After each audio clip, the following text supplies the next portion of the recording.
Good afternoon, everybody. My name is Queen Ann Cannon. I'd like to welcome you to Peninsula View. Well, we have a particular show today. It's going to be broken up into two segments. It's about people giving back to the community. So first of all, we have my first guest, which I'm honored to say, is Mr. Joyner. And he's going to be talking, he comes from his family has been for generations giving back to the community. And I wanted to highlight him because this is going to be an ongoing series for a while because there's so many people in San Jose that are doing absolutely awesome things giving back to community, and I want them to be highlighted. So Hewitt, I want to thank you for being on the show. Thanks for having me. But I know your family, so I know a little bit about it, but I want you to say how did this all begin with you, with your family? It's because I said generations. Well, first of all, let me thank you for having me on. You're quite very welcome. seldom have an opportunity to talk about my family. And I'm sure that there are quite a few people that don't really understand the history of the Joyners in San Jose. My dad came here in the 60s, and I was living in Boston, Massachusetts, and I was just finishing up some work that I was doing with the Office of Education in the Northeastern region. And my dad had been after me for years to come to California. And one day I just happened to come out for a conference in San Francisco. So your dad came out in the 60s? Was it Yeah, that was a civil rights movement kind of thing going on? Nothing Oh, like okay. that. Let me tell you what it was. Okay. See, because this really sets up the story. Uh-huh. My dad was an alcoholic. Okay. Oh, he was, okay. And he drank his way across the country. All right. And he was I don't mean to laugh, but well, that's the way you said it. that was my dad. Dad, he was a musician. He was a tailor. And in between little bouts, he'd go back to work. He's a very accomplished musician. He could read, do all the rest of that stuff. So he could sit in with a band or whatever. Oh, really? And then, he'd go out and get drunk. The next thing, he'd end up in another city. So he found himself. So you meant that literally, I'm drinking his serious. way across. I'm serious. Okay. When he turned, I guess it was around 50, he decided he'd sober up. Okay, and just around the same time, it's amazing how timing works. I was just finishing up, like I was saying, on the East Coast, and having experienced California for a short period of time, and loving the weather. As I left Massachusetts in January, it was freezing. I got off the plane. California was like, come to me. I got off the plane in San Francisco, and I said, aha, this is it.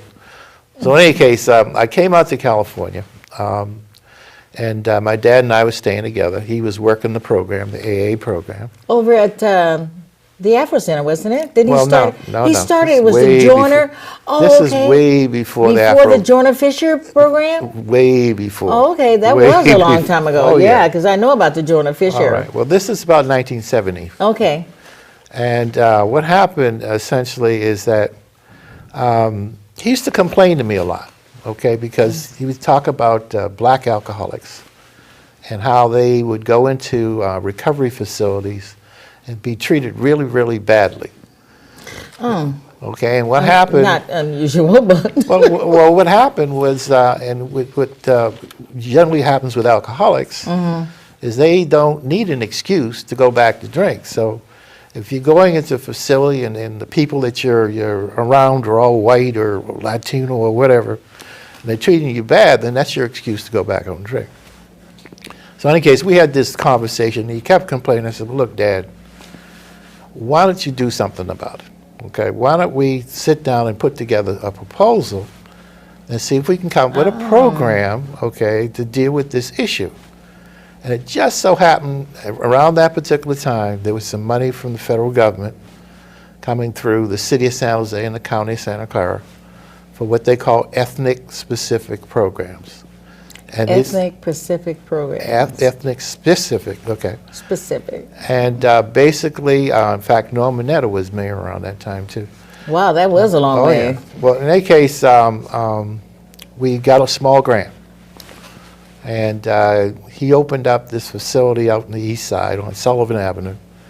And it was like a 24-hour outreach program and counseling service, okay? And what we did was we'd go out on calls and pick people up and take them to the hospital if we needed to, or just sit and talk with them, you know. But we were building up this clientele. And eventually, we got enough money to open up what we call a recovery facility. In other words, we had a place on Park Avenue where there was about 30 beds where we could keep people for, you know, up to 6 months, 6 or 9 months, depending on them.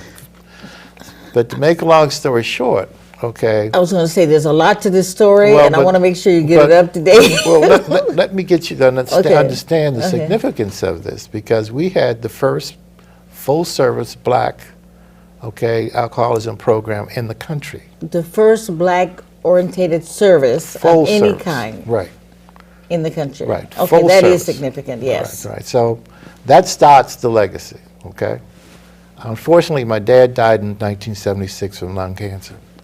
And I ended up taking over the program, and I expanded it to include a program called Project Second Chance, which is working with high school dropouts. As you know, me and kids. Mm-hmm. I know, you've always Okay. been committed to the youth. Well, we had a program called the Eastside Athletic League. This is where we work with kids year-round, you know, training them in sports and having competitions and whatnot.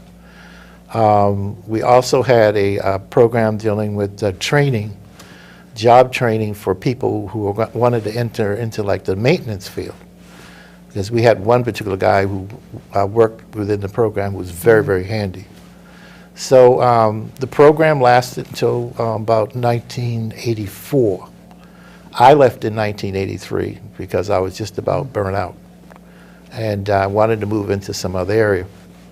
But just to let you know, the contribution, okay, was that a lot of people at that particular time were coming into San Jose and they couldn't find jobs.